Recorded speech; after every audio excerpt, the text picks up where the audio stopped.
100 yards.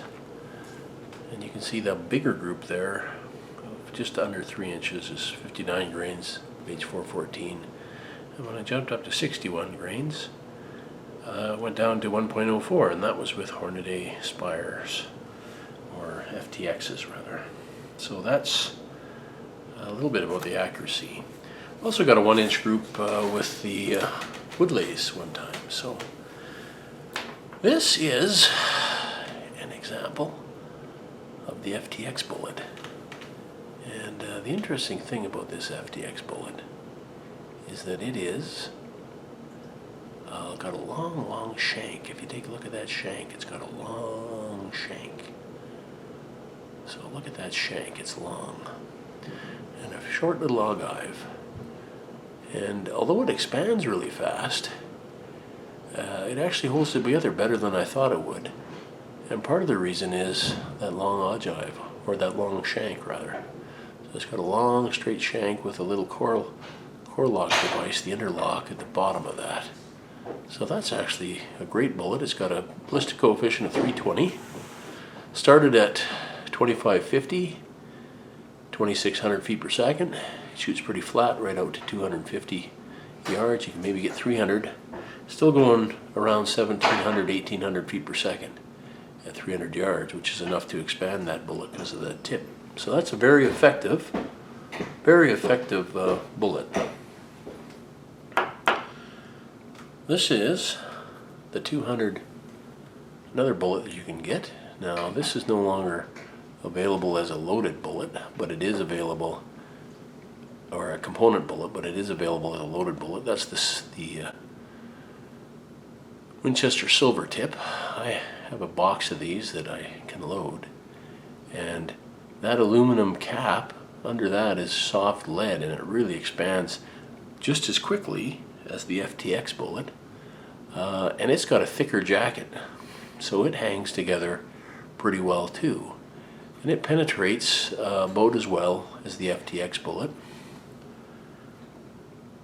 The 200 grain flat nose is the Hornady bullet, and it's got a little flat nose. It expands a little more slowly.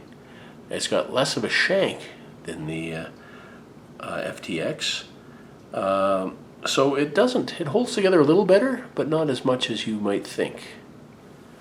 And the star of the bunch is this long bullet, and that's the 250 Woodleigh. I've also got some 220 grain bullets on the way. Those 220 grain bullets are Barnes Originals. And this is a bonded core bullet. You can get this up to 2250, 2300 feet per second. So really the ballistics of this 348 are somewhere between the 358 Winchester and the 350 Remington Magnum. And I'm going to use it the same as I would a 350 Remington Magnum. And I have one of those as well. So there we have the 200 grain Hornady FTX. Note that really flat or long shank. It lost its core in that really hard test against the hard catalogs. That copper weighs 55.2 grains. It's got another chunk of lead there, and it weighs 98 grains combined. The copper weighs about 55 grains. The silver tip is what's left of the silver tip is right there at 64.7 grains. A little bit of lead in there, but it's mostly just copper. And there's that old silver tip. Got a very thick, fairly thick jacket. Next up, right underneath, rolling there, is that Hornady flat nose. And you can see it starts to expand a little slower than the other two, but it'll also lose most of its core, although it's kept some of it. It's 70.8 grains left there, and there's another chunk of material there, right there, that is 15 grains. And there, down there, is the great Woodleigh, and that Woodleigh weighs 200 grains. All of these 200 grain bullets, let's see if I can pull out here a little.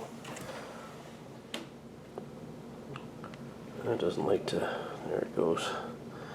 All of these 200 grain bullets basically penetrated almost exactly the same, and the 250 grain about 25%, 20% more. So that's the bullet right there that I'll use on bison. But I'd use any of these other bullets here on caribou. I think they expand well enough and probably kill caribou a little faster than that 250 grainer. And this was a torture test, shot into jugs of water and then slamming into hard catalogs. That's a very hard test. It was done on purpose. I wanted to see if any of these bullets would withstand that. And the one that came closest, probably that flat nose, the Hornady flat nose. But that Woodleigh, even with that very, very tough test, still weighed to almost 200 grains. So I'm going to look forward to trying the 220 grain Barnes Original based on my other results with Barnes Original bullets. It'll likely shed cores as well, but it'll be nice and soft and probably do a pretty good job. So there you have it. Very impressed with that bullet. It did better than I thought. I thought it was going to act like a varmint bullet, but that long shank keeps it in there as a game bullet. So I wouldn't be scared using those up to caribou size. I might even use that 200 grain Hornady on a moose, but on bison I'm going 250. Thanks.